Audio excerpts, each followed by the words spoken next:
Congolaises, Congolais, mes très chers compatriotes, je m'adresse solennellement à vous en ce jour dans un contexte exceptionnel en rapport avec la situation sécuritaire que connaît notre pays dans sa partie orientale.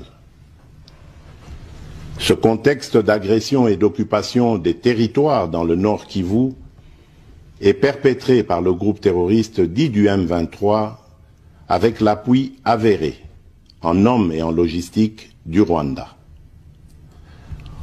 Au moment où je fais cette adresse, nos agresseurs occupent certaines localités dans le territoire de Rutshuru, occasionnant ainsi un drame humanitaire avec plus de 200 000 compatriotes forcés de fuir les affres terroristes dans les zones de combat. Ils se retrouvent en dehors de chez eux, sans logis, sans nourriture et sans soins. Des instructions précises ont été données au gouvernement pour leur rassemblement et leur prise en charge. Au-delà de ces efforts, j'en appelle à un élan général de solidarité pour alléger leur fardeau. Certes, cette situation n'est pas nouvelle. En effet, depuis plusieurs décennies, des groupes armés nationaux et étrangers écument l'est de notre pays en y commettant des atrocités innombrables sur fond d'exploitation illégale de nos ressources naturelles. C'est ainsi qu'à l'occasion de mon avènement, j'avais été amené à prendre l'engagement devant la nation de rétablir au cours de mon mandat la paix et la sécurité là où elles sont compromises et de les consolider là où elles existent. Sitôt dit, sitôt fait, j'ai sans délai et de bonne foi commencé à développer, notamment avec tous nos 9 pays voisins, une diplomatie de proximité en vue d'établir avec eux des relations de coopération franches, transparentes et de caractère gagnant-gagnant.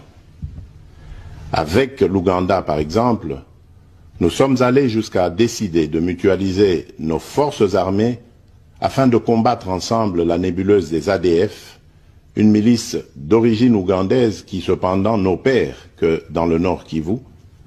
Et aussi nous avons lancé 2 projets de construction de routes transnationales. Avec le Rwanda, un mémorandum d'entente a été signé dans le commerce de l'or avec une entreprise nationale. Une ligne aérienne a été ouverte à la compagnie nationale rwandaise dans notre pays et un accord de non-double taxation a été signé. Malgré cela, ce pays va nous surprendre en réactivant les terroristes du M23. Alors qu'il avait été défait par les armes en 2013, le M23 va refaire surface en prenant notre armée à court, notamment à Bunagana, cité qu'il occupe depuis le 13 juin 2022.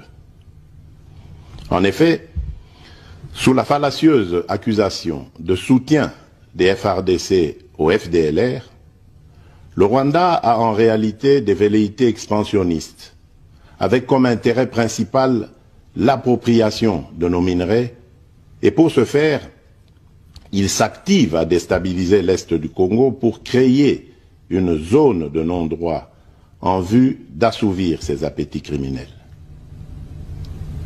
Pour faire face à cette situation, 2 options s'offraient à nous, la diplomatie ou la guerre. J'ai résolu de privilégier la première option, quitte à en venir à la seconde, faute de résultats. L'option diplomatique a donc été mise en œuvre.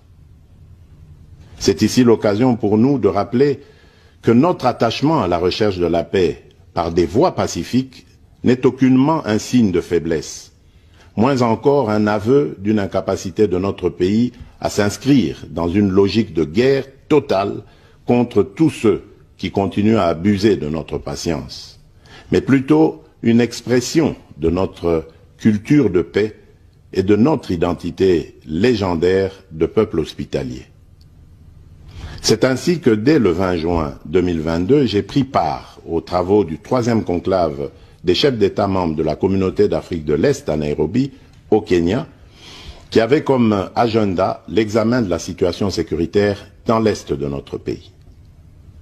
À l'issue de ce forum, les dirigeants des pays membres de la communauté d'Afrique de l'Est sont tombés d'accord sur le déploiement d'une force régionale pour imposer la paix dans l'Est de la République démocratique du Congo. Le sommet a appelé à une cessation immédiate de toutes les hostilités à l'Est de notre pays et a demandé à tous les groupes armés, tant étrangers que locaux, à déposer les armes immédiatement et sans condition et à s'engager dans le processus politique.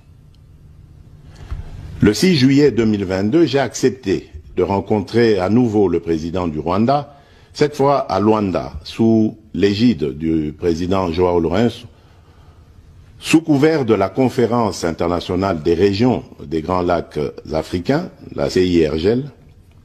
Il en est sorti une feuille de route qui stipule entre autres objectifs normaliser les relations politiques et diplomatiques entre la République démocratique du Congo et le Rwanda.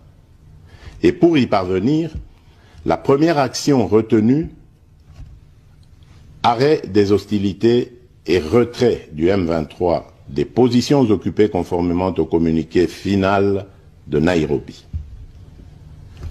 Une fois de plus, aucune avancée sur le terrain de la paix attendue par notre population n'a été observée. La dernière activité diplomatique en date a été la rencontre avec le président Paul Kagame autour du président français Emmanuel Macron et à l'initiative de ce dernier en marge de l'Assemblée générale des Nations unies à New York. Ici également, pour l'essentiel, il a été acté le principe d'un cessez-le-feu immédiat et du retrait inconditionnel du M23 des positions qu'il occupe, toujours sans résultat tangible sur le terrain. Mes chers compatriotes, comme vous pouvez le constater, malgré notre investissement et les efforts fournis dans cette optique, la paix et la sécurité ne sont pas au rendez-vous. Garant de l'indépendance, de l'unité nationale et de l'intégrité territoriale, je réitère mon engagement constitutionnel de défendre la patrie jusqu'au sacrifice suprême. Mes très chers compatriotes, ne doutons jamais qu'ensemble réfléchis et engagés, nous puissions changer le monde. À vous, nos vaillants soldats, vous qui avez pris l'engagement de servir sous le drapeau, je vous invite ici au sens élevé du patriotisme en ce temps particulièrement exceptionnel de notre histoire, de défendre notre pays, de protéger l'intégrité de son territoire et d'assurer la sécurité des Congolaises et des Congolais contre toute agression ou attaque d'où qu'elle vienne. À vous, mes très chers compatriotes, la guerre qui nous est imposée par nos voisins exige de chacun de nous des sacrifices. C'est le moment de taire nos divergences politiques pour défendre tous rassemblés notre mère patrie. Notre histoire et notre marche commune ont sans cesse démontré que, loin de s'effondrer, notre nation et son peuple ont toujours relevé ce genre de défi et nous en sommes toujours sortis victorieux. Restons tous unis et solidaires derrière nos forces de défense et de sécurité. La situation actuelle, loin de nous affecter, n'est qu'une épreuve de plus que nous allons surmonter pour raffermir davantage notre unité. Au-delà de tout clivage politique, idéologique, religieux et tribal, la défense de la mère patrie est le seul objectif qui doit nous unir en ce moment. Le pays nous appelle. La nation a besoin de l'engagement de toutes ses filles et de tous ses fils. Je vous appelle à ne pas céder